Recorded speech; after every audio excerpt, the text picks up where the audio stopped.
Well, welcome back to Steve Robb Reviews. Today, I'm going to do a little bit of a review on my Miller plasma cutter.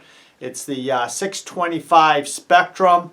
Guys, I've had this for over 20 years and it's never once caused me a problem. It's been flawless all these years. Just love the Miller product. And of course, my welder here is the Lincoln. And they're both 240 volt. I've got a special project on the go here. It's a little bit of an invention that I'm trying out because I did show when I was starting to build my deck. I got a deck series going on where it's going to turn into a garden shed. Right now it's a deck, but yeah, we're working on that.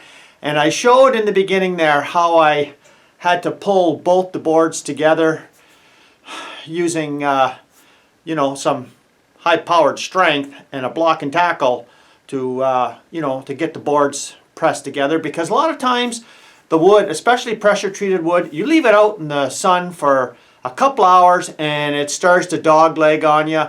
You try to frame something together and you have to actually use mechanical force to get it back together, and that's what I've done. And I've had so many problems over the years doing that, and I've tried long bars and clamps and everything else. I'm going to try something different here. I'm going to invent this myself. It's my idea. Not too sure if it's going to work or not. But right now all we have in the backyard is a deck. Soon it's going to be a garden shed. And when I'm framing it up, I'm for sure going to run into a couple of studs that I have to actually use some mechanical force to pull them back together. So this is what I'm going to do is I'm going to show you what I got going over here on the table. And I'm going to explain a little bit about the plasma cutter too. Well, I got everything set up here, and what I'd like to start off with first is I just cut some of this, I think this is actually well casing. I think it's around 5/16 thick, and I cut it 5 inches long. And I have a whole bunch of this stuff, so I thought I might as well use this because I think this is going to be a good choice, and we'll see how this works out. But as you can see here, I've got I got this cardboard. Guys, I bought this stuff. It's like 1/8 cardboard, comes in a 4x8 sheet many years ago. And I've been using this with my plasma cutter for many years. And I'll show you some examples here. Like you can see this one here. And I got all the different sizes. So what I do is, you know, like this is 5/8, you know. So what I do is I just use my hole saw and I cut out all the different shapes.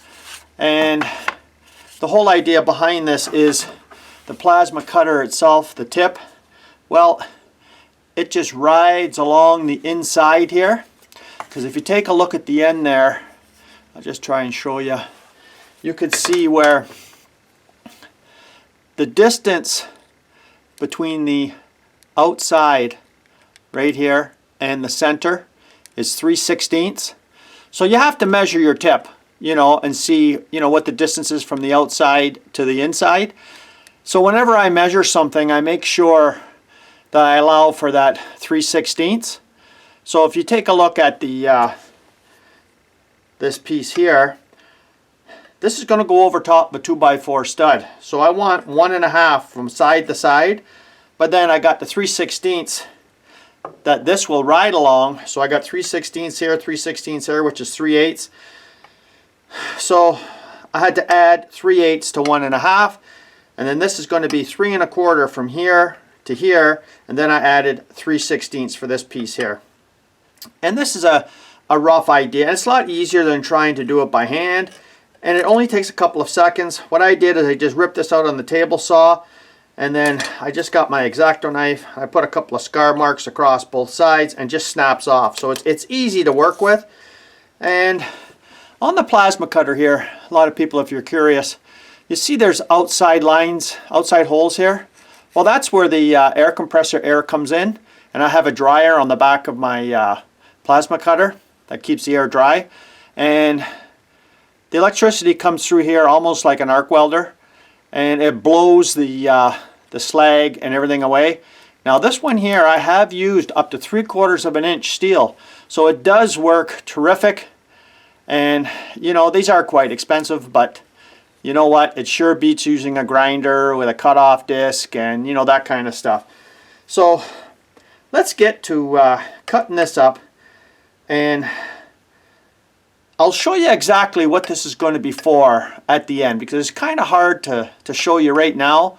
But hopefully, as we go along, you'll see what I'm doing. So let's take it over to the workbench and let's cut this out right here. Now I'm going to put it on one side, I'm going to turn it over and do the same on the other.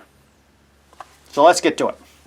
Well, for those that are wondering what kind of eyewear you use for a plasma cutter, they do make a shield, and that's what I use, is the shield.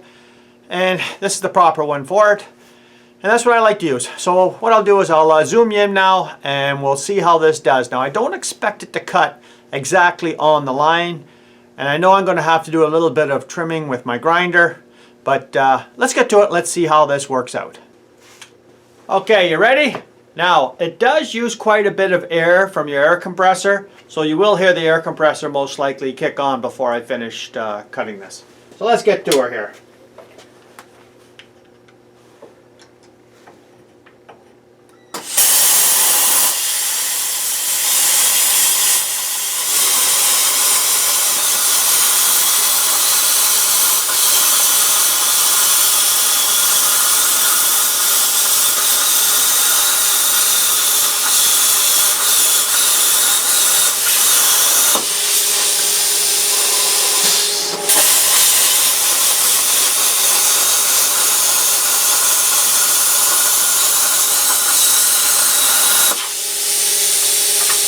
There we go.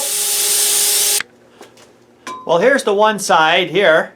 And guys, I just eyeballed it roughly where the other side was. That's about it. And I'll stick her in the vise. And let's do this one here now too.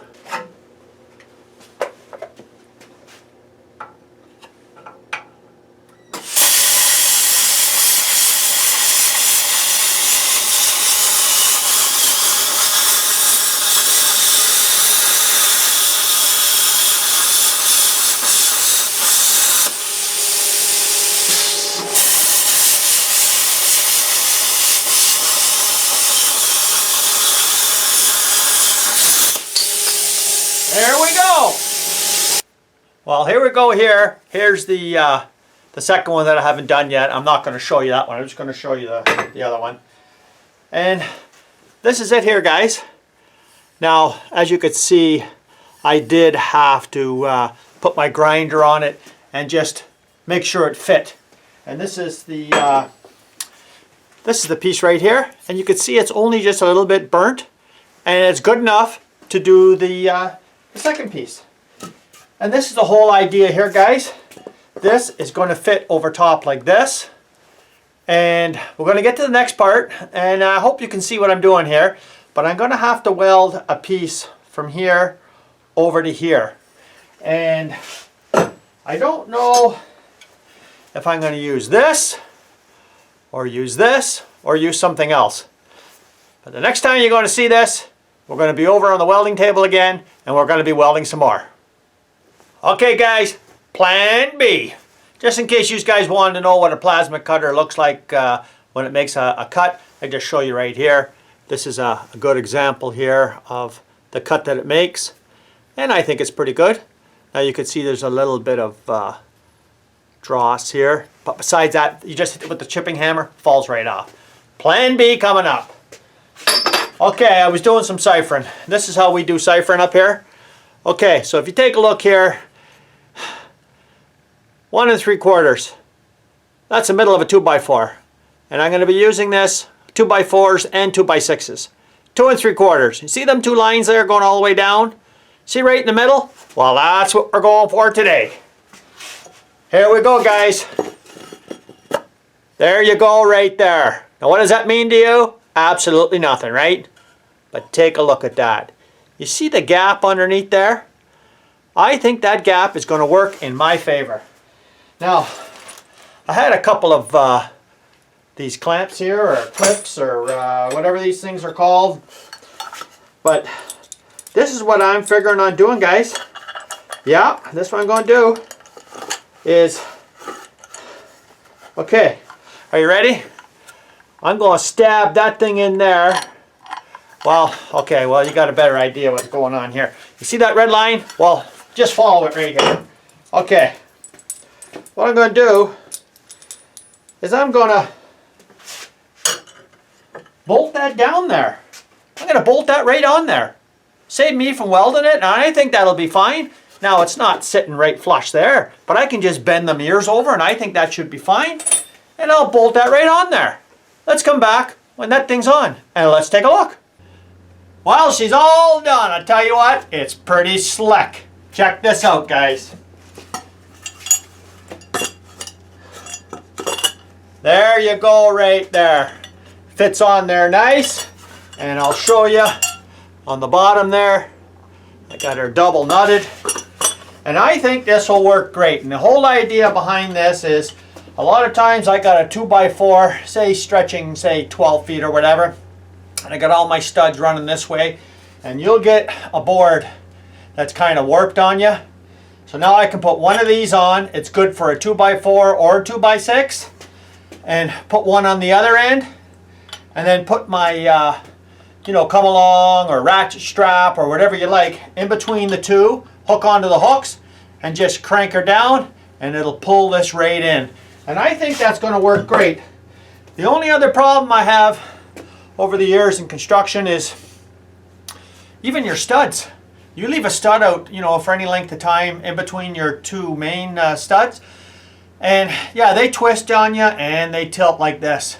So I'm thinking of making another one in the future of how to straighten out a stud. This one here is only for pulling the two ends together. And that'll be another challenge. But I hope you like this. I think it's a pretty good idea. I mean, really, when you think about it, I just took the center between halfway of a 2x4 and halfway of a 2x6 and put this right in the center. Hook on here, pull on both ends, and you know what? It's not heavy or anything. I mean, something that I can just like hang up on the rafters. I am going to paint these though, and last me a lifetime. And I don't really think. Do you guys think that you could bend that? I don't think that I'm bending that either, because a shape that's bent like this in the first place, it's got a lot of power, and you don't really need that much power to pull a couple of M boards in together. And I think it's a good idea. So you guys let me know in the comments below what you think, whether this is a good idea or not. But I'm going to be trying it out. I guarantee you I'm going to have some that are a little bit warped, and we'll try it out. I'll put a link down below for the series on me making this garden shed. You guys can take a look and see what I've been doing before and what you're going to see in the future. So thanks for joining me here today. If you haven't seen this channel, you're quite welcome to subscribe. Come back again and let's have some more fun. And you know what? The brain's ticking right now, and I'm thinking about something to straighten out the 2x4 studs too. Stay tuned for that. Cheers, guys.